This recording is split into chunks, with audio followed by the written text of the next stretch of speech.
کر سکتے۔ دوسری بات کیا، ہاں جنازے پر جو ہے نا صفوں کی گنتی کرتے ہیں، یہ اللہ کے رسول علیہ السلام نے چونکہ فرمایا کہ اللہ وطر ہے، اس لیے وہ وطر اس کو پسند کرتا ہے کہ 8 جو ہے نا نمبر، طاق نمبر جو ہے 3 5 7، رسول کریم تو ہر موقع پر یہی رکھتے تھے نا کہ مومن کے ذہن میں رہے کہ پیرز بنتے جائیں، آخر میں ایک بچے تاکہ ذہن میں رہے کہ ہمارا خدا وحدہ لا شریک ہے۔ کھجوریں بھی کھاتے تھے چھوٹی عید پر، وہ طاق ہی کھاتے تھے۔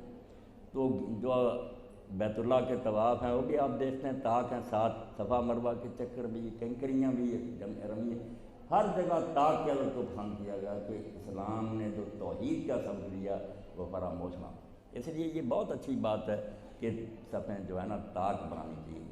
ایک صحابی رضی اللہ عنہ ایسا کرتے تھے، صرف 6 7 آدمی ہوتے تھے نا، ایک صف خود 3 پیچھے کھڑے ہو گئے، 2 اس کے پیچھے، ایک پیچھے کھڑا کے 3 بنا دیتے تھے کہ طاق بن جائیں۔